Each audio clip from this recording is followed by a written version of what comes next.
नमस्कार और स्वागत है आप सभी महत्वाकांक्षी छात्र अवमान्य दर्शकों का ग्रोथ मोड यूपीएससी की इस विशेष श्रृंखला में महत्वपूर्ण कानून महत्वपूर्ण कायदे जिन्होंने आज के भारत के निर्माण में बहुत ही अहम भूमिका निभाई हो उसकी विशेष श्रृंखला में मैं हूं आपके साथ ध्रुव जानी।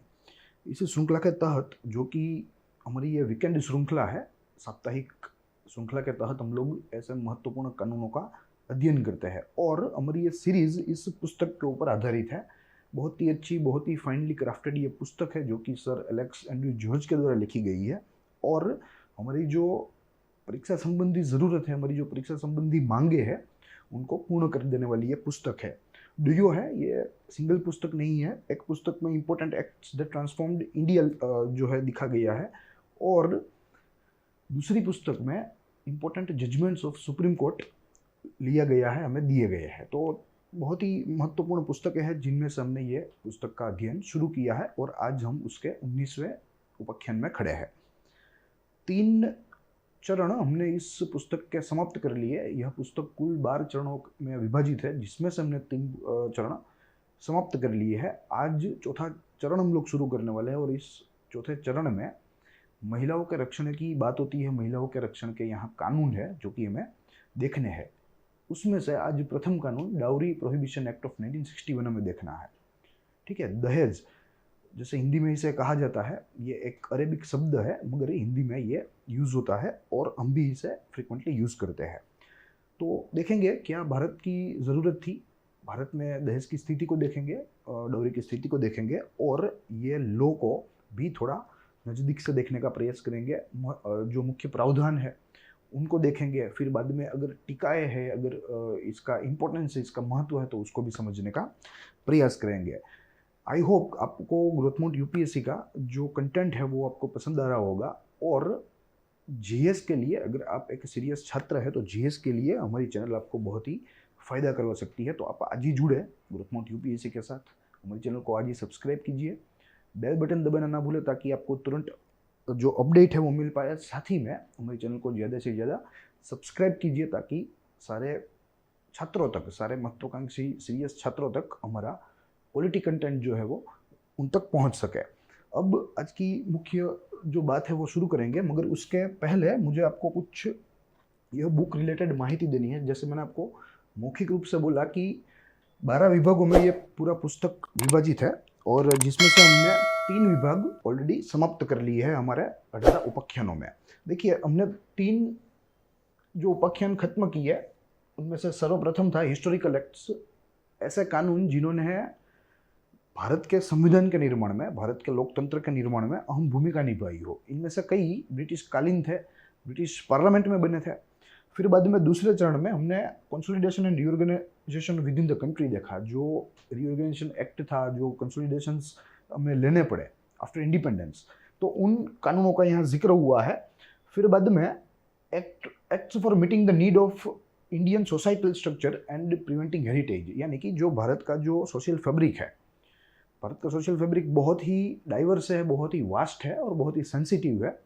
तो इस फैब्रिक को रेगुलेट करने के लिए जो कानून बनाए गए थे, जो भारत की ज़रूरत थी, भारत की जो विरासत थी उसे भी बचाना था। तो इन सारी चीज़ों को बनाने के लिए, इन सारी चीज़ों को बचाने के लिए जो कानून बनाए वो पार्ट 3 में हमने देखा, जिसमें सिटीजनशिप एक्ट है, scheduled caste scheduled tribes act है।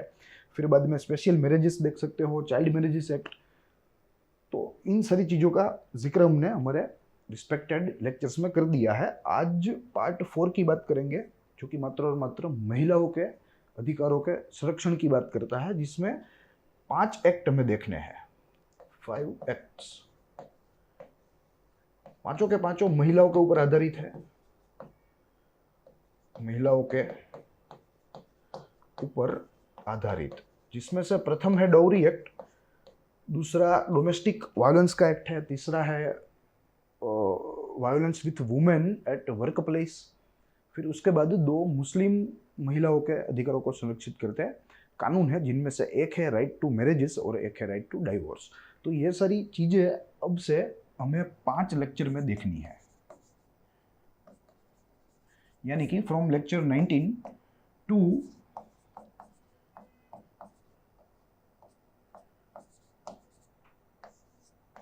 23 में हम लोग ये सारी जो हमारी चर्चाएं है वो करने वाले हैं, और इनमें ये सारे कानूनों की बारीकी से जांच करेंगे, इनको तपासेंगे। आज इसमें से हमें प्रथम कानून को देखना है, तो dowry prohibition act of 1961। Same models operandi से हम लोग देखेंगे। सबसे प्रथम बैकग्राउंड की बात करेंगे, फिर बाद में जो मुख्य प्रावधान है जो इस कानून के साथ जुड़े हुए हैं उनको देखेंगे, और बाद में कोई टीका या अन्य कोई उसका महत्व है यदि है तो उसकी चर्चा करेंगे, देखेंगे। देखिए, सबसे प्रथम हमें बैकग्राउंड देखना है।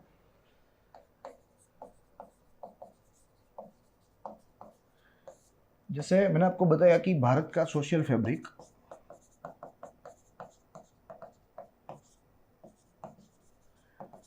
विशाल है, साथ में पेचीदा भी है और विविधताओं से भरपूर है।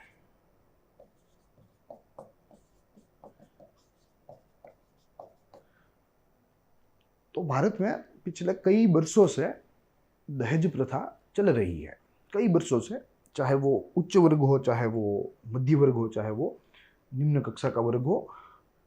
आयु की दृष्टि से अगर वर्णों की बात करें तो लगभग कुछ एक वर्णों को छोड़कर लगभग बाकी सारे वर्णों में ये प्रथा चल रही थी। तो ये एक प्रकार से ये एक कलंक था भारत के समाज के ऊपर, भारत की सामाजिक व्यवस्था के ऊपर। तो स्वतंत्र भारत में या स्वाधीन भारत में इसको नाबूद करने के लिए, इसको क्रिमिनलाइज करने के लिए एक कानून लाया गया। और जब ये कानून लाया गया तब पंडित जवाहरलाल नेहरू भारत के प्रधानमंत्री थे।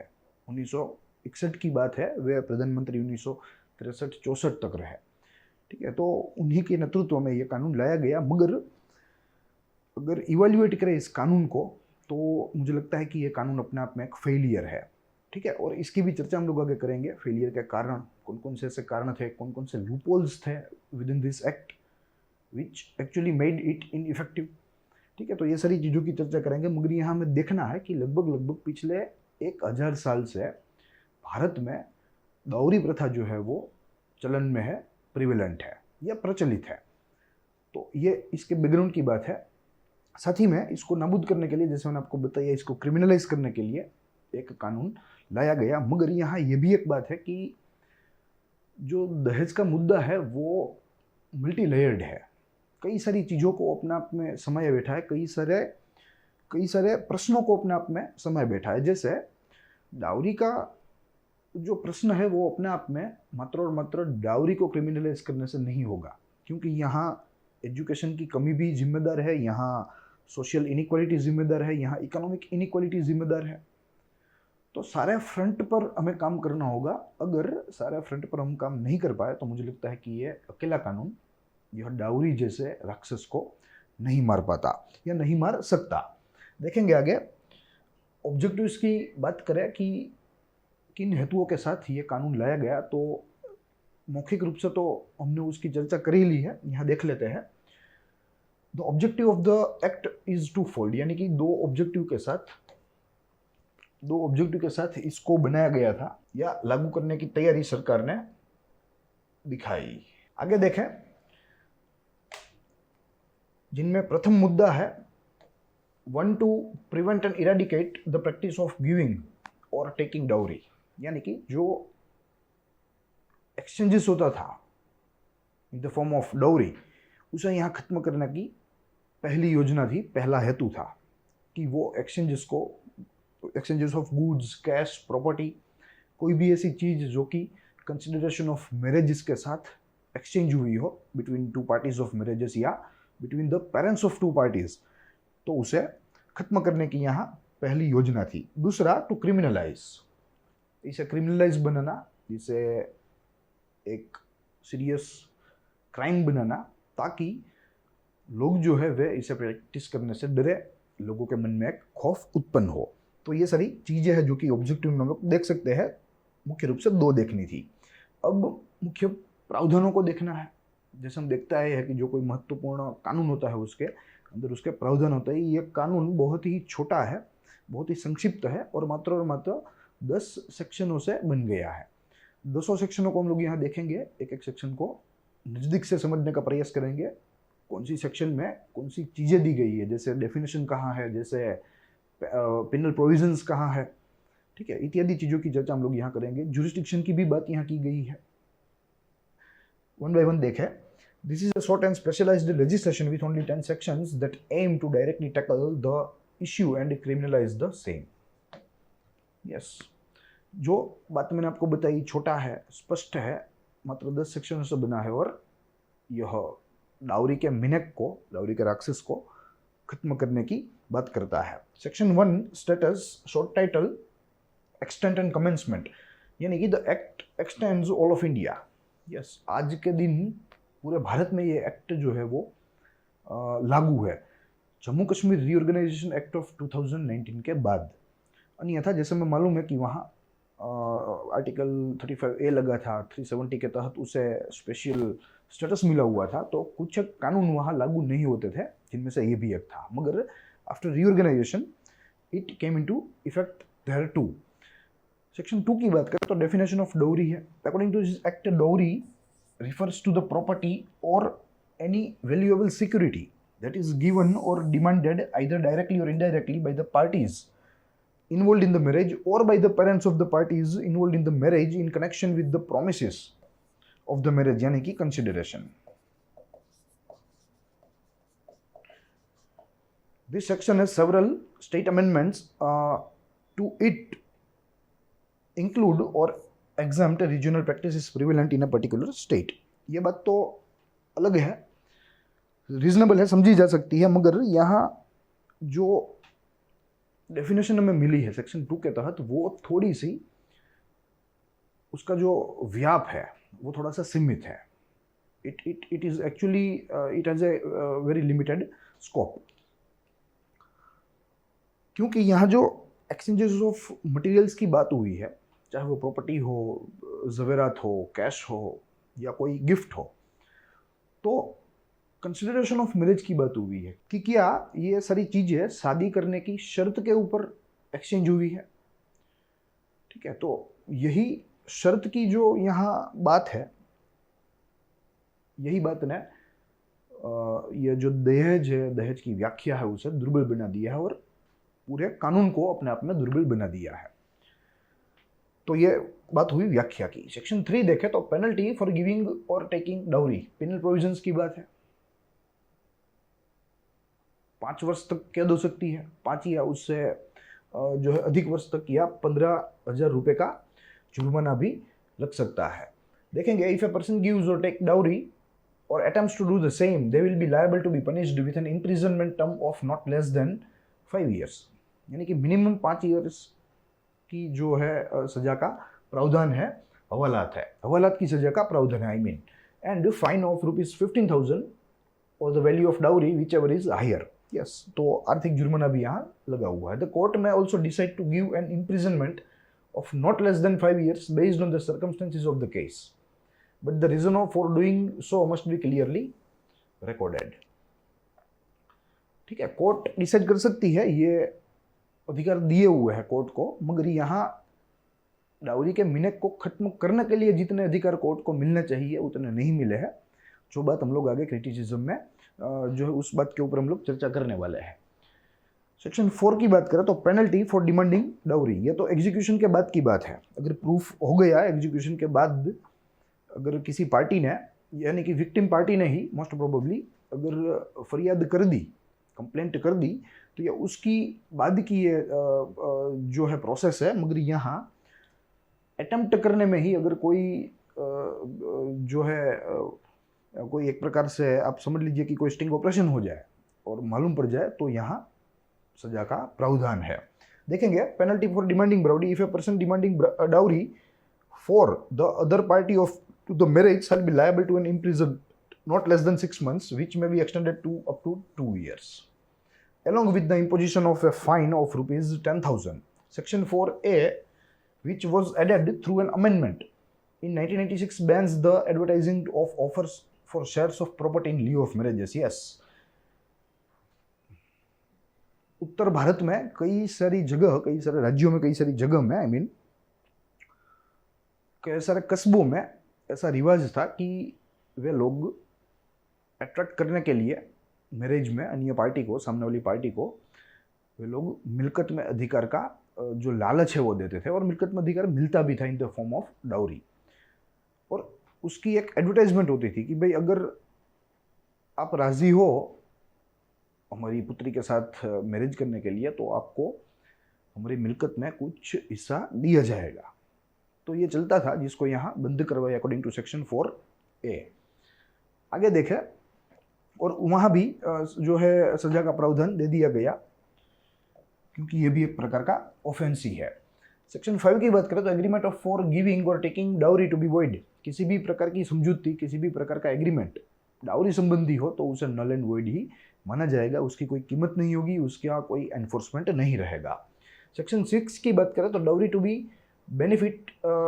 For the benefit of the wife और heirs. Yes, if dowry has been executed, अगर किसी पक्ष ने अपने सामने वाले पक्ष से पैसे ले भी लिए हैं तो कोर्ट जो है वो इन पैसों को या इन प्रॉपर्टी को वुमेन और उसके हेयर्स के वेलबींग के लिए, वेलफेयर के लिए लगा सकती है। उसमें उसका जो हस्बैंड है, पीड़ित पत्नी का, उसका कोई हक नहीं रहता उस पैसों में, क्योंकि कोर्ट ने ही यहाँ डायरेक्ट कर दिया है वुमेन के लिए और वुमेन के जो है सक्सेसर्स के लिए।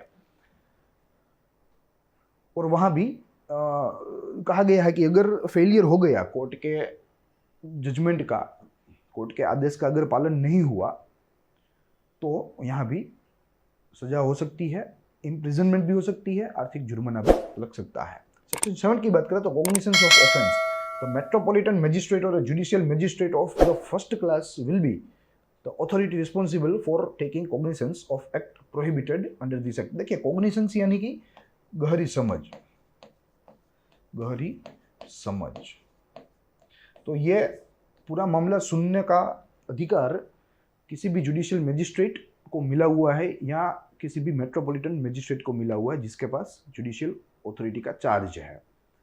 ठीक है, तो ये एक प्रकार से मैजिस्ट्रेट हो गए, एसडीएम डीएम को यह चार्ज मिला हुआ है, क्लास 1 अधिकारी को, अकॉर्डिंग टू सेक्शन 7। फिर 8 की बात करें तो यहाँ कहा गया है कि कंपाउंडेबल और नॉन कंपाउंडेबल ऑफेंसेस का जो अंतर है वो यहाँ दिया हुआ है।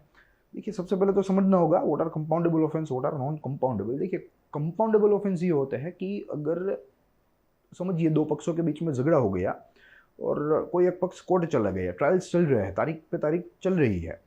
मीनवाइल अगर दोनों पक्ष राजी हो जाए समाधान करने के लिए, समझौती करने के लिए, आपस में जो निपटाने के लिए, तो उसे कंपाउंडेबल ऑफेंस कहा जा सकता है। वहीं अगर दो पार्टी आमने सामने राजी ना हो कोर्ट के बाहर समाधान करने के लिए, निपटान करने के लिए, तो ऐसे ऑफेंस को नॉन कंपाउंडेबल कहा जाता है। और ऐसे नॉन कंपाउंडेबल ऑफेंस ज़्यादा सीरियस होते हैं, क्योंकि जो कम सीरियस होते हैं वे तो बाहर ही निपट जाते हैं, उसमें कोर्ट्स के ट्रायल्स व उसके जजमेंट की राह नहीं देखी जाती।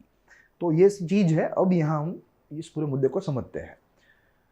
Offenses to be cognizable for certain purpose and to be non-bailable and non-compoundable, the Criminal Procedure Code applies to this act, and the investigating officer will have power to create offense under this act as non-bailable and non-compoundable. Yes, देखिए, dowry को खत्म करने के लिए criminal procedure code में जो investigating officers होते हैं उन्हें यह पावर दिया जाता है कि आप इस पूरे मुद्दे को नॉन बेलेबल ऑफेंस में डाल सकते हैं। It is the discretion of that investing officer. Those investing officer of dowry case can determine whether to brand this particular crime as a non-bailable, non-compoundable, or to be brand as a bailable, compoundable. तो ये उसके ऊपर निर्भर है, उसको सत्ता है। Therefore, they can arrest a person without a warrant or without an order of a magistrate. अगर non-bailable कर दिया, non-compoundable कर दिया, तो जो एनफोर्समेंट एजेंसी है, जो इन्वेस्टिगेटिंग एजेंसी है, उसकी ताकत डबल हो जाएगी। वो किसी भी एक्यूज्ड व्यक्ति को जिसके खिलाफ कंप्लेंट दर्ज हुई है, किसी भी महिला विक्टिम ने अपने पति या अपने ससुराल वालों के खिलाफ अगर कंप्लेंट दाखिल की है और इन्वेस्टिगेटिंग ऑफिसर ने उसे नॉन बेलेबल, नॉन कंपाउंडेबल में रख दिया है, तो अपने पति या ससुराल वालों को विक्टिम के पति या ससुराल वालों को अरेस्ट करने के लिए कोई वारंट की ज़रूरत नहीं पड़ेगी, ना तो कोई मजिस्ट्रेट के ऑर्डर्स की ज़रूरत होगी। तो ये अपने आप में अच्छी बात है इसको एकदम दुर्बल बनाने के लिए डाउरी के मीनक को, मगर यहाँ काफ़ी सारे लूपहोल्स है जो कि इस कानून को बिन असरकारक साबित करते हैं। Section 8 creates the burden of a proof on the person accused of giving and taking dowry to prove that they not have committed such an act. Yes, according to Section A, ये व्यक्ति के ऊपर ये जिम्मेदारी दी जाती है जो accused हो डाउरी लेने देने के मामले में, कि आप प्रूफ लाइए कि आपने ऐसा कोई ट्रांजैक्शन नहीं किया, आपने ऐसी कोई मांग नहीं की, आपने ऐसी कोई चीज़ें स्वीकार नहीं की। तो ये उस पर्सन के ऊपर जिम्मेदारी है। आगे देखें तो सेक्शन 9 की अगर बात करें तो power to make rules, as per this act the central government has the power to make rules. Central government के पास पावर है इस कानून के तहत कि डाउरी को लेकर, डाउरी को खत्म करने के लिए किसी भी किस्म का कानून, उस कानून में किसी भी प्रकार के सुधार कर सकती है। सेक्शन 10 की बात करें तो power of state governments to make rules, this section was added through an 1986 amendment to allow the state governments to make rules to ensure the implementation of the act. Yes, state governments को भी एक संशोधन के तहत इसी कानून के द्वारा पावर दिया हुआ है कि वे भी अपनी ज़रूरत के मुताबिक इस कानून में, इस सेंट्रल कानून में फेरफार चाहे तो कर सकते हैं। तो ये बात है जो मुख्य प्रावधानों की थी। अब हमें आगे क्रिटिसिज्म की बात करनी है और क्रिटिसिज्म के साथ हमें ये भी देखना है कि इसका इम्पोर्टेंस जो है तो वो क्या है। देखिए, दो मुद्दे देखने हैं इसमें, क्रिटिसिज्म देखना है, एक बाजू देखना है इम्पोर्टेंस, और एक बाजू देखना है इम्पोर्टेंस। क्योंकि ये एक्ट बिन असरकारक है, कम असरकारक है, इसका इम्पोर्टेंस बहुत ही कम है, मगर फिर भी अपनी कई टीकाओं के बावजूद ये कानून लोगों की आंखों में जो है थ्रू आउट चलता आया है। लोग इसके इंसेप्शन से इसे देखते आ रहे हैं, इसे नोटिस करते आ रहे हैं। देखेंगे, सबसे प्रथम क्रिटिसिज्म से शुरुआत करेंगे। देखिए, क्रिटिसिज्म में जैसे मैंने कई बार जिक्र किया इस उपाख्यान में, भले ही ये कानून 1961 में इम्प्लीमेंट हो गया हो, मगर इसकी जो असर है वो बहुत ही कम रही है आज दिन तक। और joint parliamentary committee on dowry 1982 ने दो ऑब्जर्वेशंस दी है, बहुत ही अच्छे ऑब्जर्वेशंस दिए कि क्यों ये कानून एक फेलियर हो गया, जिसका जिक्र यहाँ करना ज़रूरी है। तो joint parliamentary committee 1982 on dowry stated two observations.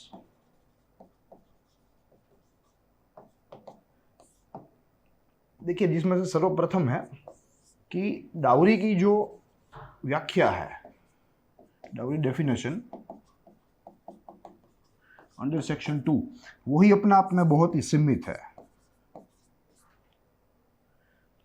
बहुत ही सीमित व्याख्या है। क्योंकि मैंने भी यहाँ जिक्र किया कि जो exchanges of goods, property, cash, physical जो चीज़ों की जो एक्सचेंजेस की बात हुई है, उसमें कंडीशन दी हुई है कि ये मात्र और मात्र on the consideration of marriages होनी चाहिए, तब जाके ये डाउरी कैलकुलेट होगी।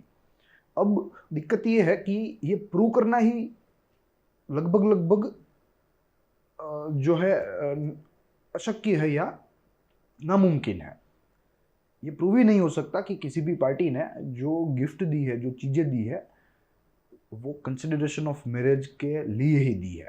ये शादी करने की शर्त पर ही दी है, ये प्रूव करना बहुत ही मुश्किल है। तो ये सबसे बड़ा इसका पहला दुर्बल पासा है, जिसने अपने आप में इस पूरे एक्ट को दुर्बल बना दिया। ठीक है, तो डाउरी डेफिनेशन सीमित है इसकी। फिर बाद में यहाँ ये भी एक दिक्कत है कि जो कोर्ट्स होती है, जो हमारा न्याय तंत्र है, वो यहाँ सुओ मोटो किसी भी प्रकार की हरकत नहीं कर सकता अनटिल कंप्लेंट लॉज ना हो जाए। तो ये भी अपने आप में एक बहुत ही बड़ा मुद्दा है। अगर कोर्ट्स को हम थोड़ी सी छूट दे दे तो वो इस मिनक को अच्छी तरीके से हैंडल कर सकते हैं। तो ये भी एक यहाँ बात है। और ये भी समझना होगा कि जो मैंने आपको जिक्र किया कि जो प्रूव ही नहीं हो सकता, ऐसी चीज़ों को हमें यहाँ एज ए कंडीशन नहीं रखना चाहिए। एक्सचेंजेस ऑफ गुड्स ही मात्र रखना चाहिए, ठीक है, गिफ्ट रखना चाहिए मात्र, उसमें कोई कंसिडरेशन ऑफ मैरिज का मैरिज की जो शर्त है वो वहाँ इंक्लूडेड नहीं करनी चाहिए, तभी ये एक्ट थोड़ा असरकारक हो सकता है। साथ ही में दूसरा यहाँ ऑब्जर्वेशन है इनका कि this act does not have या do not have enforcement instrumentality.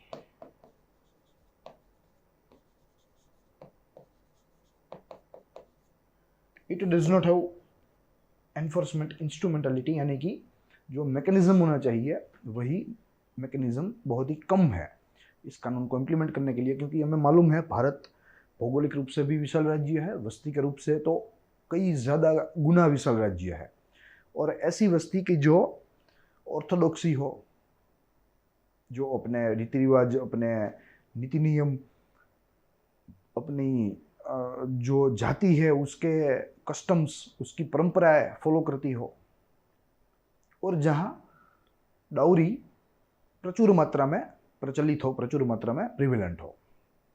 तो ऐसे देश के लिए यहाँ डाउरी जैसे मिनेक को खत्म करने के लिए एक अच्छी एनफोर्समेंट इंस्ट्रूमेंटालिटी समय की मांग है, अनिवार्य है।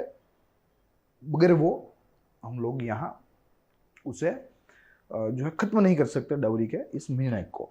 साथ ही में यहाँ एक बात ऑब्जर्व की गई, और ये बात ये है कि जो कोर्ट की बात मैंने करी, नो कोर्ट्स कैन सुओ मोटो,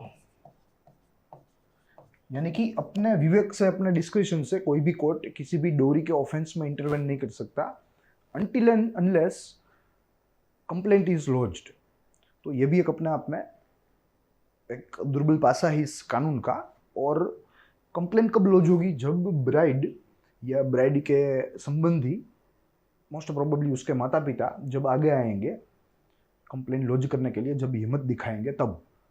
तो ज़्यादातर मामलों में जो विक्टिम पक्ष होता है वो आगे आने से बचता है, वो आगे नहीं आता। तो ये बहुत ही अवास्तविक है कि किसी भी कन्या या कन्या के माता पिता या उसके संबंधियों से ये अपेक्षा रखना कि वो आगे आए, कंप्लेंट करे, तब जाके ये कोर्ट में मुद्दा जा सकता है, कोर्ट इसके ऊपर कुछ सुनवाई कर सकता है। ठीक है, तो ये अपना आप में इसकी दूसरी क्रिटिसिज्म है।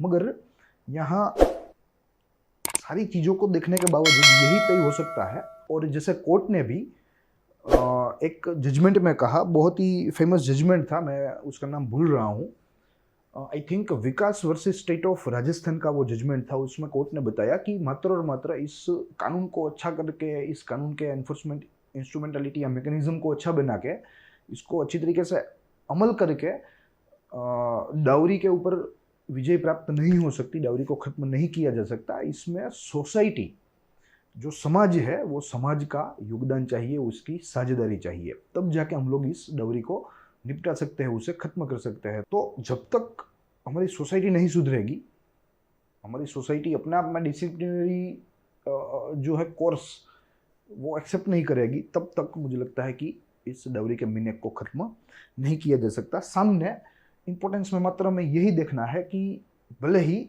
इतने क्रिटिसिज्म के बावजूद ये एक्ट प्रजा की आंखों में निरंतर रहता आया है, जब से ये अमल हुआ, जब से ये इम्प्लीमेंट हुआ, तब से। तो यही एक इसकी खासियत है, इसका इम्पोर्टेंस कह लीजिए, इसका इम्पैक्ट कह लीजिए। तो that's all for today from this side. I hope you enjoyed the lecture. आप हमें फीडबैक भी दे सकते हैं, आपके सजेशंस भी हम वेलकम करते हैं। साथ ही में आपके doubts related to GS, related to laws, वो भी आप हमें खुल के पूछ सकते हैं।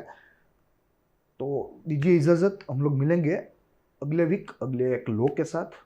तब तक के लिए देखते रहिए ग्रोथ मोड यूपीएससी। स्वस्थ रहिए, खुश रहिए।